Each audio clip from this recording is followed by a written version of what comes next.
nothing in there. It ain't got no gas in it.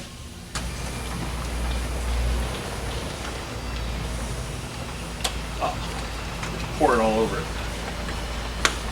Fine.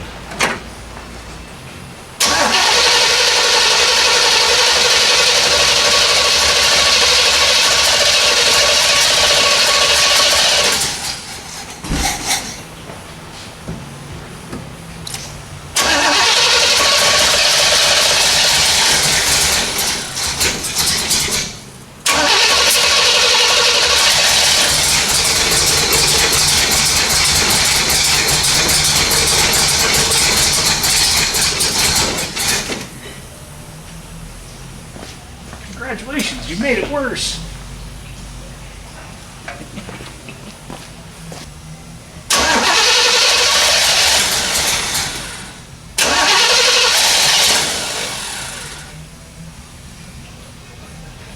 What'd you do, Richard?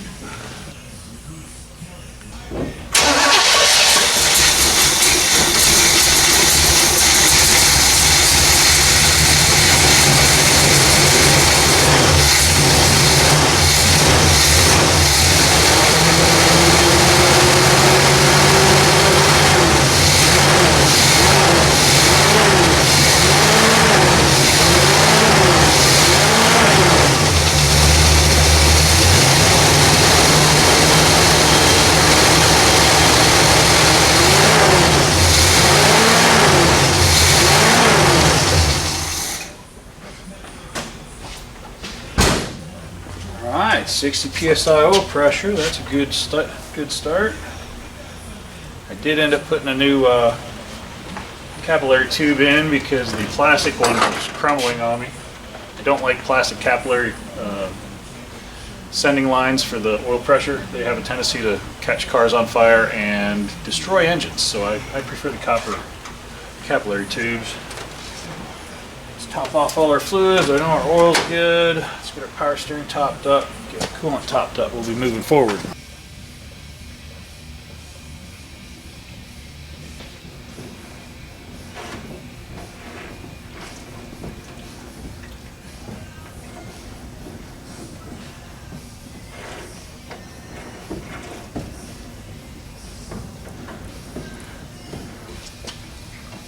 That's looking good.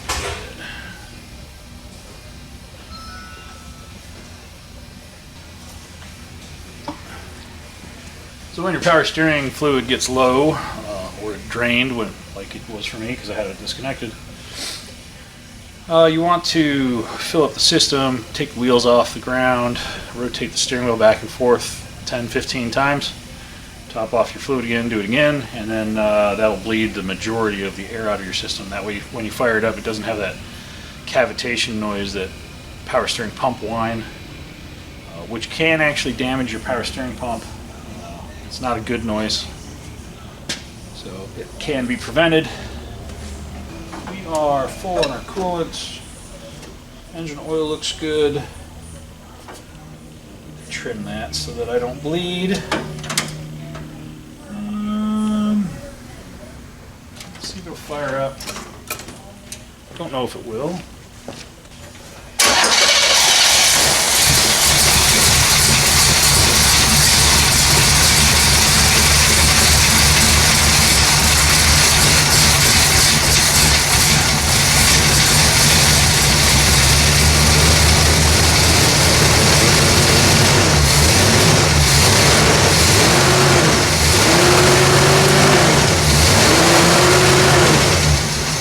Right away we have some coolant leaks coming out of the pump. We'll reinstall those. That leak on the top of the pump was my fault because I had this bolt right here loose for when I was making my line, and I forgot to tighten that bolt up. So I tightened that bolt up and that leak went away. Woo. Close. Get a nut on that guy too. That's easy enough to fix. Propel. It has electrolytes.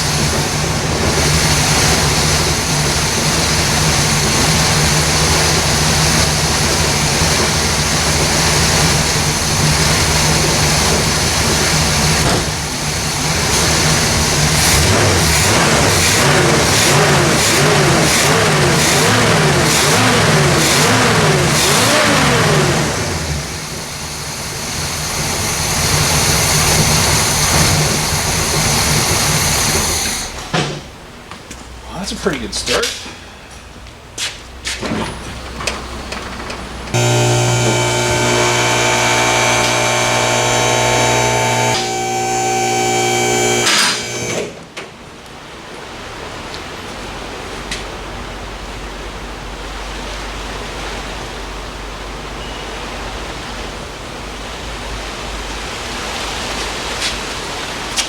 That's dumb. I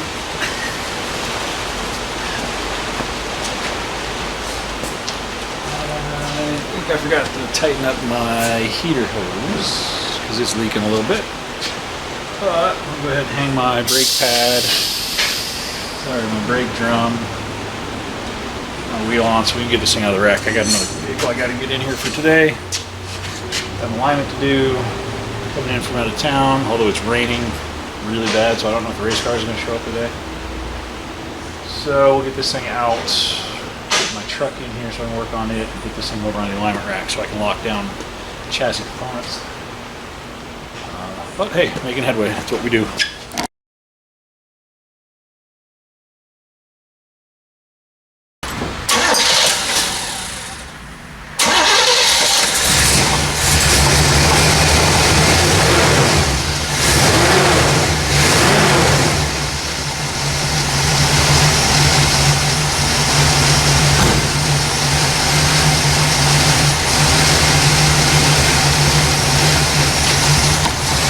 It's a little smoky, but it'll get the job done. We need to set our timing, but I'm going to move it over into the alignment rack so I can tighten up some control arm bolts and probably go ahead and do the alignment. It still has no brakes. We're waiting for some brake parts to come in, so we'll continue forward with that when the parts get here.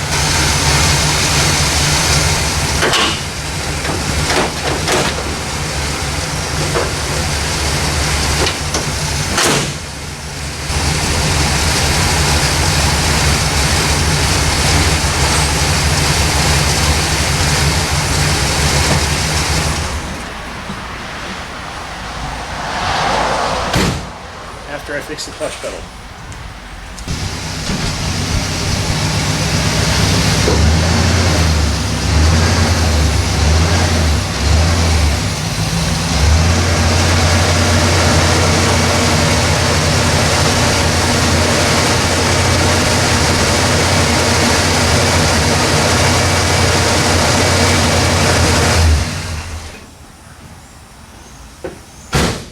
Getting close.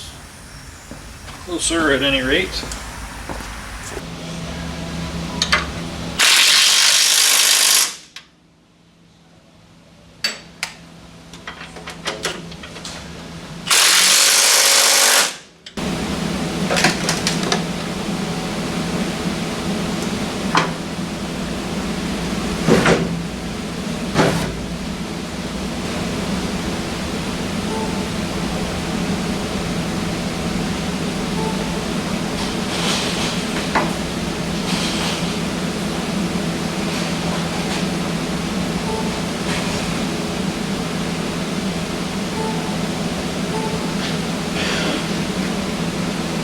Alright, so I've got my preliminary setup done. I don't think my caster read correctly because my brakes aren't working yet. So I think that's an erroneous reading. And I am going for more caster for stability because we are running radial tires on this car. My camber looks pretty good. My toe looks fine. It's going to change. I'm going to recomp because my toe was towed out quite a bit. So I always like to recomp to make sure that I'm getting repeatable results. Do that. With the click of a tick, we are good. We'll roll back.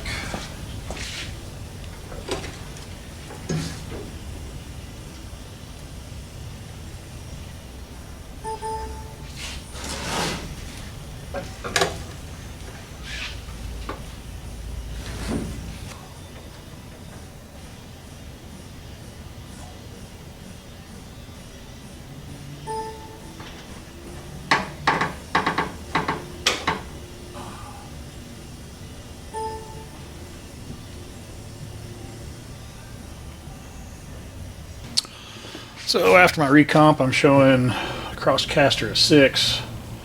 I want to reduce my camber over here and reduce my caster.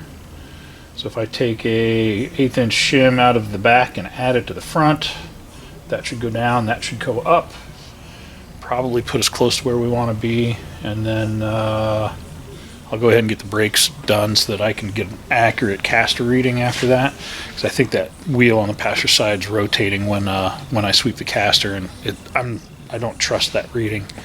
But we'll give it a shot, get our cambers lined up, and then all we'll have to do is dial in our caster when it's done. So let me make that switch real quick, and then I will do my wheel cylinders, hardware kits, and drums front and rear. I've already resurfaced my drums front and rear, so it's just a matter of taking it apart and putting it back together. Won't be too long. And then we can go for a test drive, because that's the best part of my day, especially in January, you know. Cool old 67 4-speed GTO. It's my kind of test drive.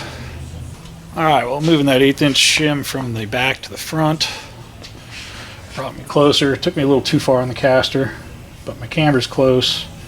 So I think if I add a 1/16 shim to the rear position, I think it'll bring my caster probably within a couple tenths, and it'll drop my camber a tenth or two. It should put me right where I'm going to be. I'm going to go ahead and strip the heads down, do my brakes, then I'll take it for a test drive, make sure everything's settled, then I'll re-rack it and do the final adjustments on it. But we're getting close. It's going to drive really nice. Got a little bit of caster into it. These were always set up with negative casters, so they drove like a shopping cart. They just never had any stability. So we're going to give it a little bit of caster for stability. It'll drive real smooth. Track it with a finger going down the road. Be the way it needs to be. Let's get these heads off, get the wheels off, and get the brakes done.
Well, that brings this project to an end. It runs, it drives, it stops. Parking brake works, oil gauge works without leaking oil all over the place. We did put a copper capillary tube on the, it's Wednesday at noon. We did put a copper capillary tube on the oil pressure sensor or gauge because the plastic one just crumbled when I took it apart. It was also leaking oil all over the place, among other things. Timing set. Power steering pump shaft seals replaced. Power steering hoses are replaced. Shoes, hardware, wheel cylinders, hoses, all the brake lines. Fuel sending unit. Carburetor adjustments.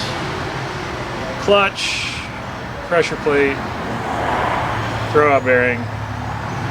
Rammer 2 exhaust manifolds. Factory style exhaust. Springs, shocks. Control arm bushings, ball joints, sway bar bushings, wheel alignment. It was a lot. But it's done, and now it's actually a fun car to drive. It stops. It'll lock up all 4 tires when you really hammer on it. And the brakes aren't even all that seated yet, so the brakes will improve unless they get glazed from, taking it down the track a little too hard. But I guess the next step for this car is going to be engine rebuild for the block that he has that is not the engine inside this car. It is a separate engine that is supposed to be numbers matching. We'll figure all that out as we go forward. But tell us what you think. This 67 Pontiac GTO 4-speed manual brakes. Convertible. I like it. First equipped. You guys have a great day. Thanks for watching. It still has all 4 of its T3 headlights in it, so it's got about 6 candle power for headlights at night. That'll be fun. You guys have a great day. We'll see you soon.